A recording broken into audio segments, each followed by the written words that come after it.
There comes a moment in life when you realize that the hostility directed toward you has very little to do with your actions and far more to do with the unseen depths within others. You may wonder why a friend suddenly grows distant, why a colleague begins to undermine you, why someone who once praised you now resents your presence. At first glance, you might believe it is your fault, that you made a mistake, that you misstepped somewhere along the way.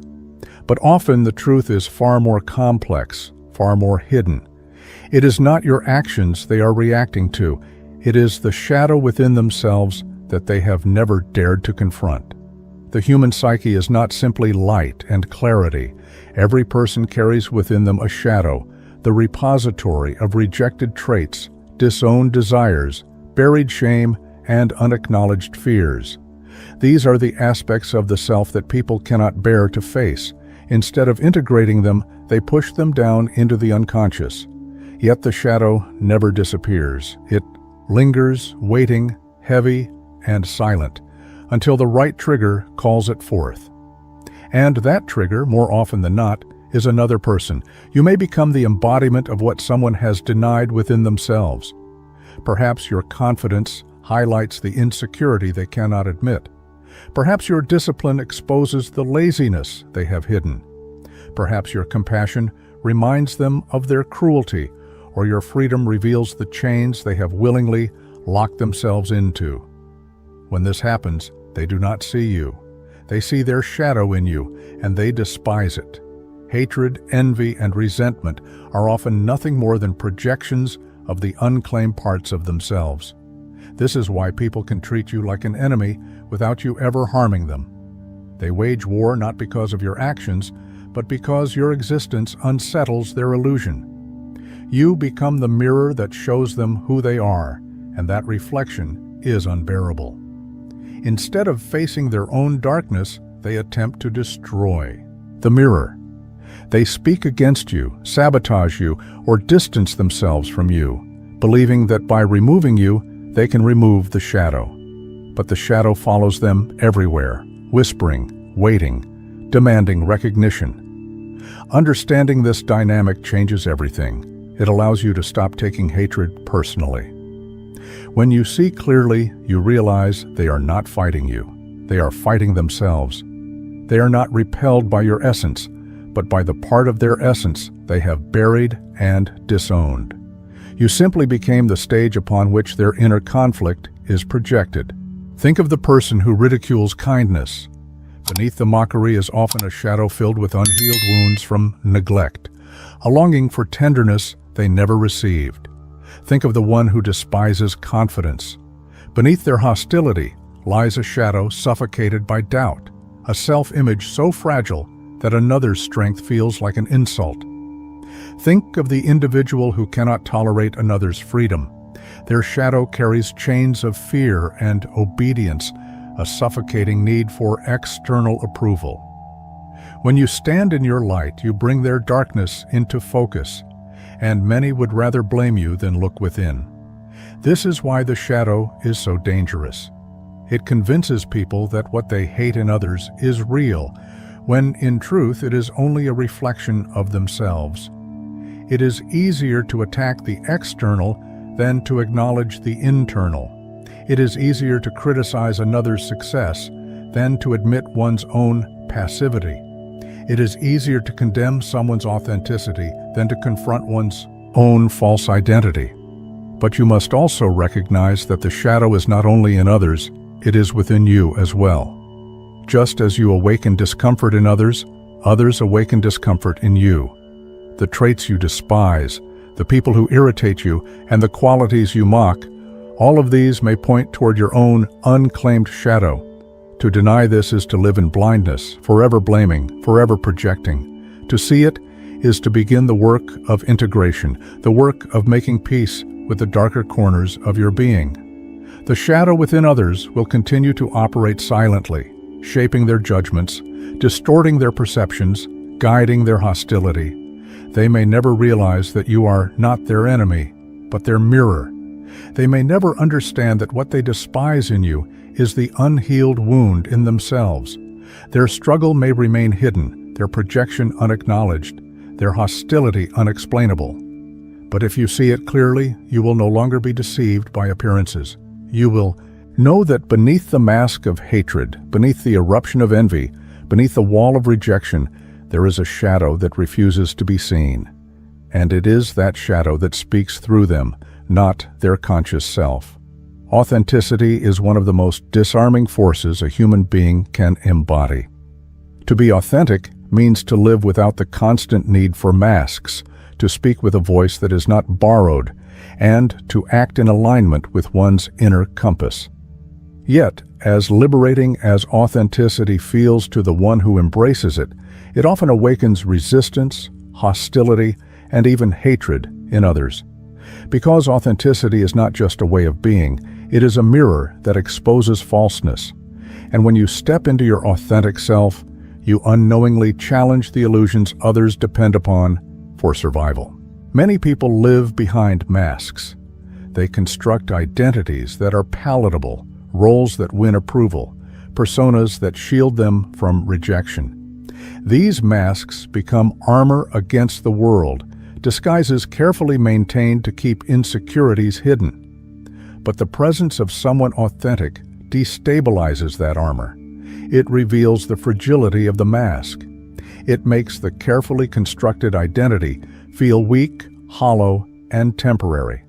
And this is why authenticity is often perceived as a threat. When you are authentic, you remind others of what they are not.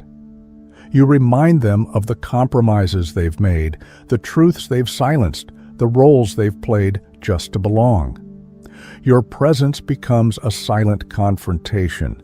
They do not hear you say, "You are not real." Yet something in their unconscious registers it. It registers it as danger, and danger awakens defense. That defense often appears as rejection, criticism, or contempt toward the one who simply dares to live truthfully. This is why authenticity can feel isolating. You wonder why people withdraw, why some turn cold, why others subtly undermine your presence. It is not always because of who you are, but because of the way your authenticity disrupts their illusion. To them, you become intolerable, not for any harm you've done, but for the way your being challenges the stability of the roles they cling to.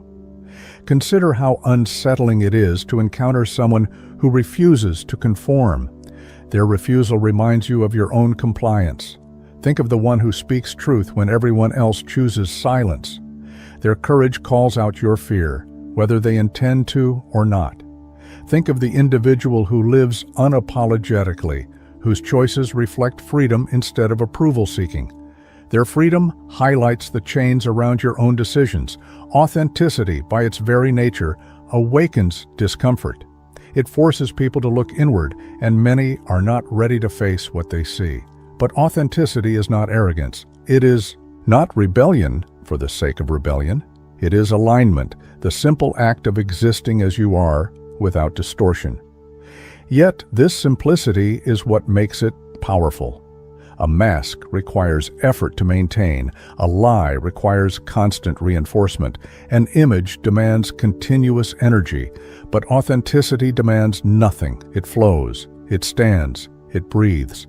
And this effortless presence exposes the exhausting effort others are pouring into their illusions. This is why some will quietly resent the authentic individual. They will mock them, labeling them naive or self-absorbed. They will accuse them of arrogance or eccentricity. These are defense mechanisms, ways to diminish the threat without having to change themselves. Because to truly accept authenticity means to question their own inauthenticity. And that requires courage most do not yet have. It is easier to scorn the one who stands in truth than to face the prison of one's own falsehood. Authenticity also threatens established power structures. Entire systems are built upon conformity, silence, and obedience. Families, workplaces, and even communities often depend on roles being played, on scripts being followed. The one who refuses the script, who breaks the role, becomes disruptive. They expose the fragility of the system. They prove that the role is not absolute, that the script is not law. And those who depend on the system's stability will often target the authentic one as the problem, when in reality it is their authenticity that reveals the problem. Yet authenticity does more than provoke hostility. It awakens longing deep inside. Even those who resent authenticity feel the stirring of desire for it. They see in you the possibility of freedom. They sense in you the courage they lack. They may attack you, but beneath that attack is envy, a painful recognition of what they have buried within themselves. Your presence reminds them of their unlived life, of the self they abandoned to meet expectations. And for some, this reminder is intolerable. Authenticity is not safe. It does not guarantee admiration or acceptance. In fact, it often guarantees the opposite. To live authentically is to accept that you will be misunderstood, judged, and even resented. But it also means you will no longer live enslaved to the shifting opinions of others. You will not contort yourself to fit illusions. You will not betray your inner compass for temporary approval. You will stand as you are, even when it unsettles others. And perhaps that is why authenticity feels threatening, because it is contagious. The authentic self does not only live for itself, it inspires others, consciously or unconsciously, to question their own masks. And questioning is the first step toward transformation. This is the silent revolution of authenticity. It destabilizes illusions, awakens envy, and provokes hostility. But it also plants the seed of freedom in the very people who resist it. A human interaction is rarely as simple as it appears on the surface.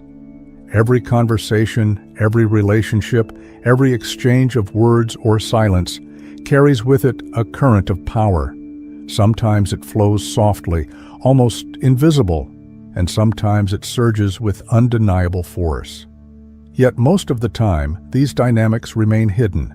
They operate in the background, shaping behaviors, guiding reactions, influencing decisions. The unspoken war of power is not always about dominance in the obvious sense. It is about control, influence, validation, and the unacknowledged desire to shape another person's reality. We like to believe relationships are built purely on love, respect, or shared goals. But beneath those noble words lie subtler motives. A person seeks reassurance of their worth. Another craves recognition. Another wants obedience. And still another thrives on superiority. These needs are not always declared, but they play out in the ways people treat one another. When someone suddenly turns cold, when affection turns to hostility, when a friend begins to compete instead of support, it is often because an invisible balance of power has shifted. Power dynamics are rarely equal. Even in the closest relationships, there is an undercurrent of who leads and who follows, who validates and who seeks validation, who influences and who is influenced. These roles can change over time, and when they do, tension often arises. A person who once felt in control may sense they are losing influence. The one who relied on your weakness may find themselves unsettled when you begin to grow stronger. The individual who thrived on your dependence may feel threatened when you show independence. These subtle shifts often ignite resentment, not because of your actions alone, but because of what those actions symbolize, a rearranging of the silent hierarchy. Consider how people react when you set boundaries. The moment you draw a line, you disturb the balance. The one who benefited from your compliance suddenly sees their control slipping. Their hostility is not about the boundary itself, but about the loss of unspoken power. Or think about how people respond when you succeed. For some, your achievement becomes a reminder of their lack, a disruption of the unspoken agreement that kept you beneath them. The relationship shifts, and the silent power dynamic can no longer hold. Even in ordinary interactions, these dynamics play out. In conversation, who interrupts and who listens?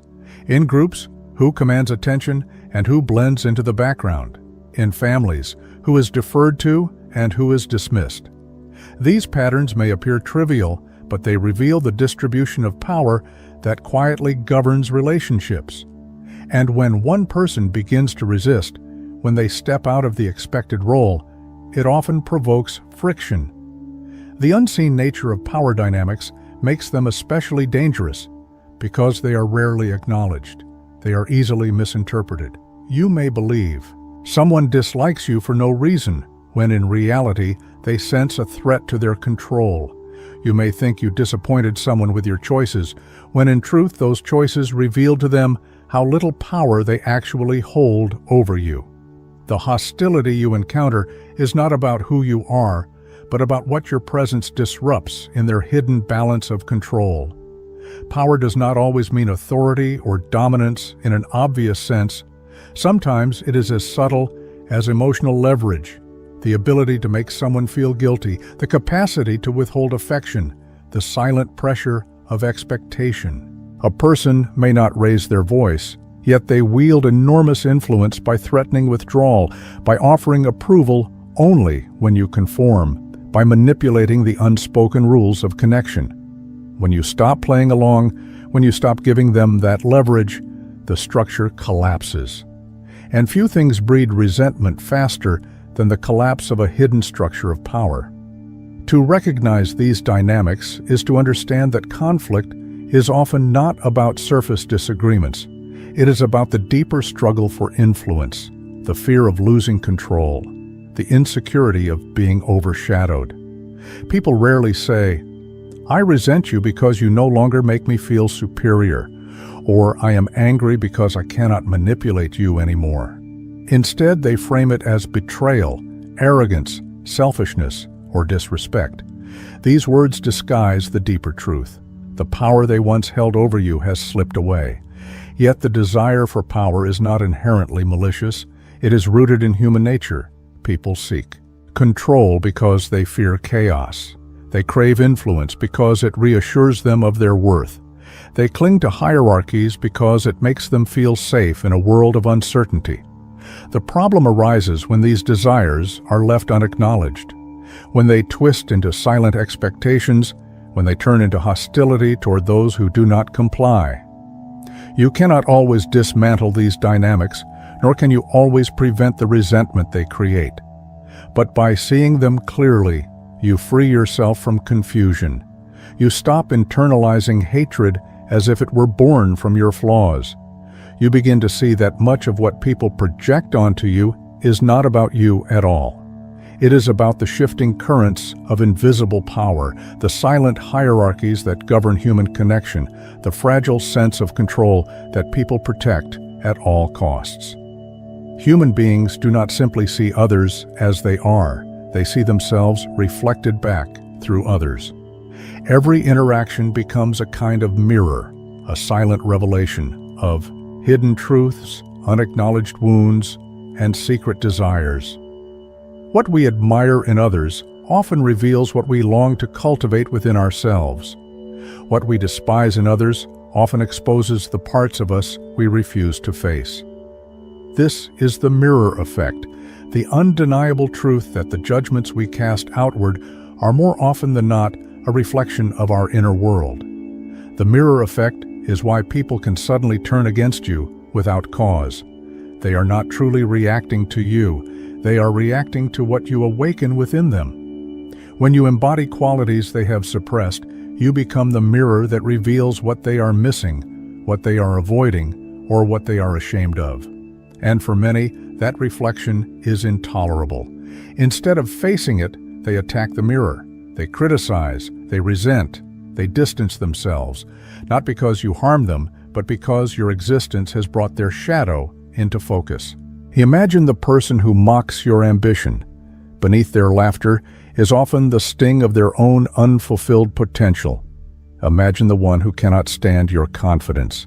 Their hostility may be the echo of their own buried insecurity. Consider the individual who despises your freedom. Their anger may arise from the chains of fear and approval that bind them.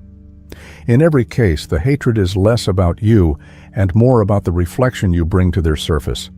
This is why the mirror effect is so unsettling. It does not allow illusions to remain intact. When you live authentically, when you grow, When you embody traits others have denied in themselves, you strip away the comfort of their self-deception. You remind them of who they could be, or who they once wanted to be, or who they fear they truly are. The reflection you offer becomes too sharp, too honest, too revealing, and instead of using that mirror to transform, they may choose to shatter it by projecting their discomfort back onto you. But the mirror effect does not only apply to others, it applies to you as well. The people who irritate you, the traits you find unbearable, the behaviors you condemn with unusual intensity, these may be signals of your own unacknowledged shadow. The laziness you despise in another may reveal the part of you that fears rest. The arrogance you loathe may point to your own buried hunger for recognition. The dishonesty you cannot tolerate may reflect your own moments of silence when you refuse to speak your truth. What you reject in others is often a reflection of what you reject within yourself. To recognize this is to understand the profound truth of projection. When a person projects their insecurities onto you, they are unloading what they cannot face.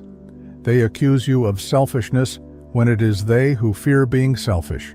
They call you arrogant when it is they who secretly long to feel superior. They label you a failure when it is they who feel failure gnawing at their sense of worth. Projection is not always malicious, it is often unconscious. But it distorts reality, making enemies out of mirrors and turning reflections into targets. This is why awareness is so essential. If you live blind to the mirror effect, you will spend your life believing the opinions of others define you. You will chase approval, fear rejection, and misinterpret hostility as evidence of your inadequacy. But when you see clearly, you understand that the way people treat you is often more about their inner battles than about your worth.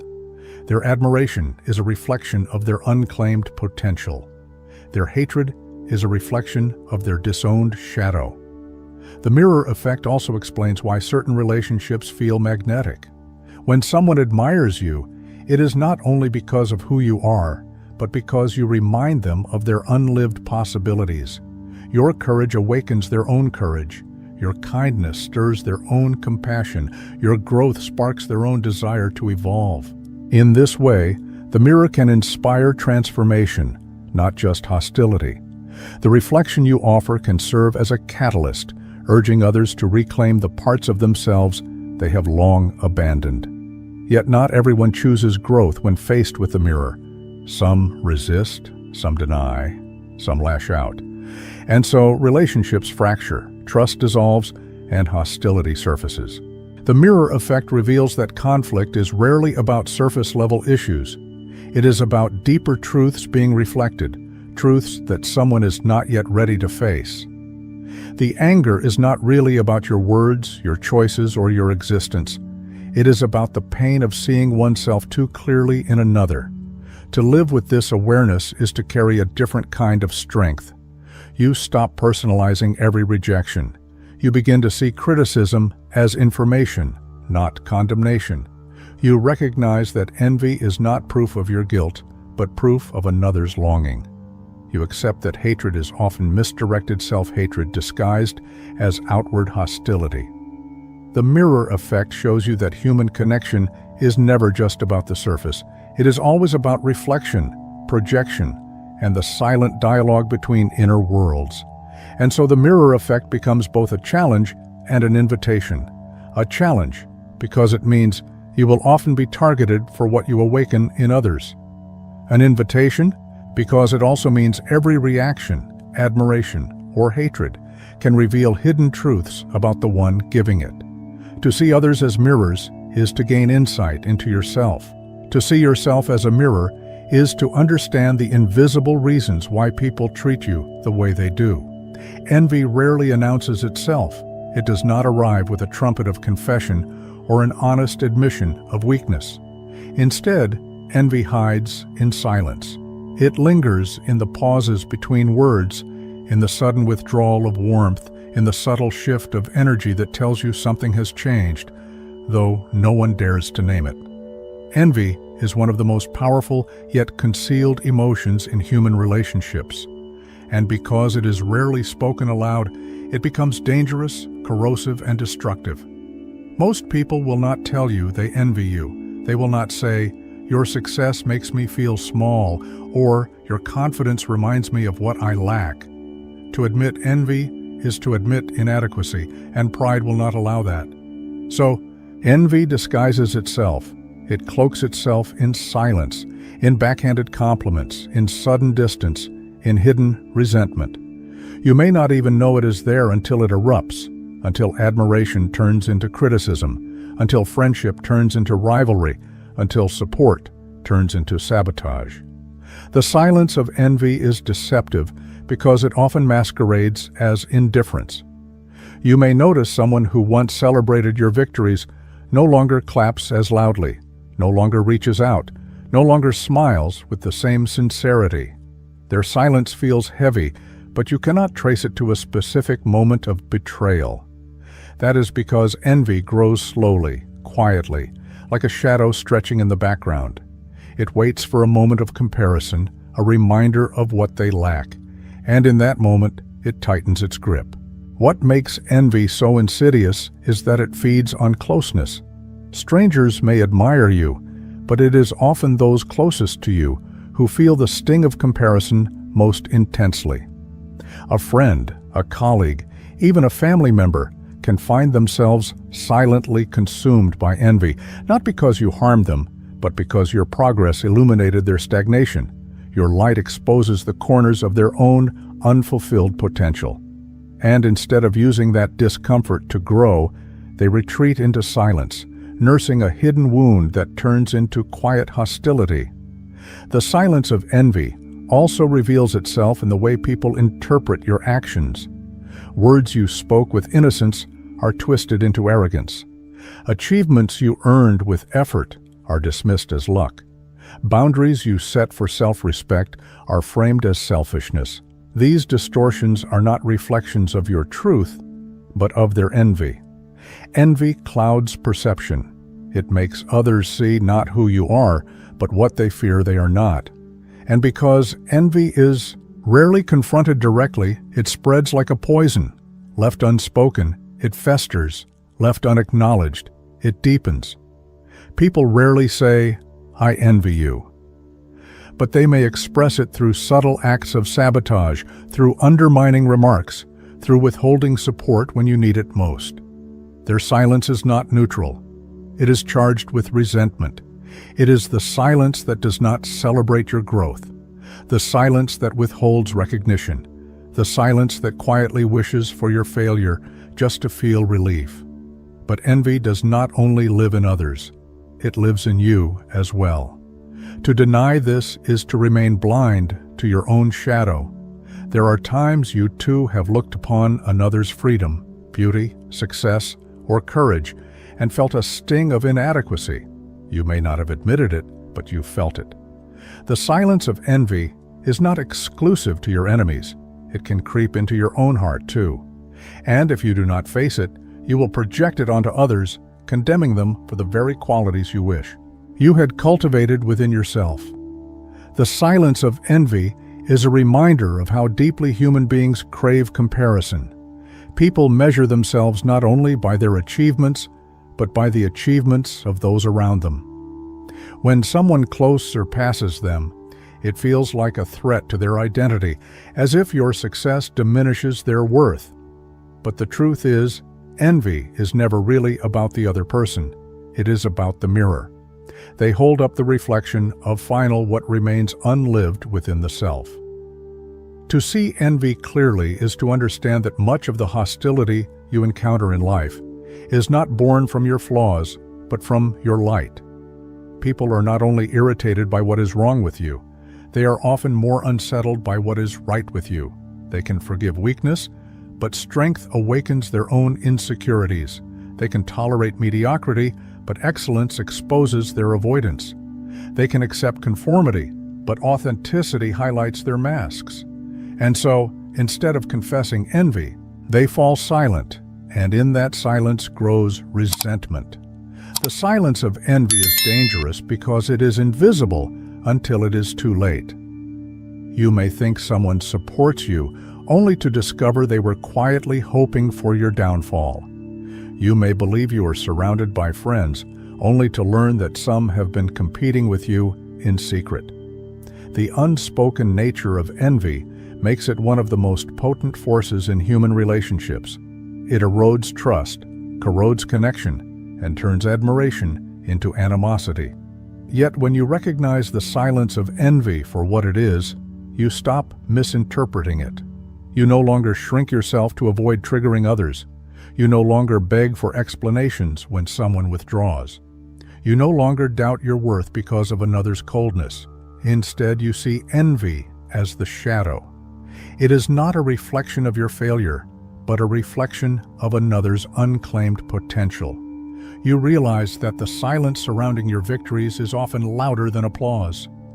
For, in that silence lies the unspoken confession of envy that words will never reveal.